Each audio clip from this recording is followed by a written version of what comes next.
আওয়ামী লীগের ফিরে আসা কেউ ঠেকাতে পারবে না, শতাধিক গ্যারান্টি দিয়ে একই বললেন রুমিন ফারহানা। জয় ববিকে দিয়ে কিছুই হবে না, আলীগের দায়িত্ব নেবেন পুতুল। জাতিসংঘের সামনে বিএনপি আওয়ামী লীগ সংঘর্ষ। এতক্ষণ শুনছিলেন সংবাদ শিরোনাম, এখন থাকছে বিস্তারিত।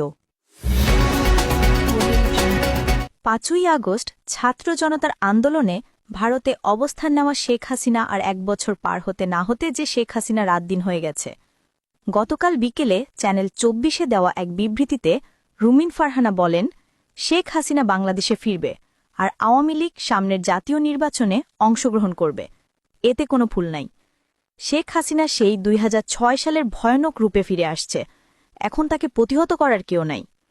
অসহায় অবস্থায় আওয়ামী লীগের নেতাদের যেমন কারাগার থেকে কোটে নেওয়ার সময় ডিম নিক্ষেপ করার রীতি প্রচলন করেছিলেন আপনারা, এখন সেই পচা ডিম আপনাদের ফেরত দেওয়া হচ্ছে। আওয়ামী লীগের ড্যামও কেবল দেখা শুরু করেছেন। এ সময় সাক্ষাৎকারকালে রুমিন ফারহানা বলেন, এখনও সময় আছে, একটা পক্ষে দালালি না করে আপনি সকল রাজনৈতিক দলকে একত্র করুন, আওয়ামী লীগের বিরুদ্ধে সোচ্চার হতে শুরু করুন। আপনি যেমন হাসিনাকে দিল্লি পাঠিয়েছেন, আপনাকে শেখ হাসিনা ফ্রান্স পাঠাবে, এটা সময়ের অপেক্ষা। রুমিন ফারহানা বলেন, আমরা বেশ কিছুদিন যাবৎ দেখছি আওয়ামী লীগ তারা যেখানে সেখানে মিছিল করছে, তারা যেন সরকারের ধরাছোঁয়ার বাইরে, পুলিশ তাদের দেখেও না দেখার ভান করছে। এর মানে কি আপনারা বুঝতে পারছেন? বাংলাদেশে আর একটা প্রতিবিপ্লবের সংখ্যা হচ্ছে। শেখ হাসিনা হচ্ছে লেডি কিলার, আপনারা তার ভয়ঙ্কর রূপ দেখতে শুরু করেছেন। শেষ পর্যন্ত দেখার চিন্তা করেন না, শেষ পরিণতি হবে ফাঁসি।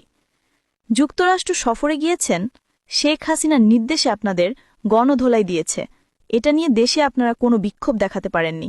কেন পারেননি জানেন? আপনাদের ১ বছরের জনসমর্থন দেখার মতো হারে কমে গেছে। পরশুদিন তারা একযোগে ঢাকার মেইন পয়েন্টে তারা একসাথে মিছিল বের করেছে। কি মনে হচ্ছে এগুলো নরমাল বিষয়? আপনারা ভুল করছেন। এই ভুলের মাসুল শুধু আপনাদের না, সারা বাংলাদেশের জনগণকে দিতে হবে। আপনারা মনে করেছেন হাসিনা পালিয়ে গেছে, তার দল বাংলাদেশ থেকে নিচ্ছিন্ন হয়ে গেছে। এটা মাথায় রাখেন, হাসিনার মাথার উপরে বটগাছ রয়েছে।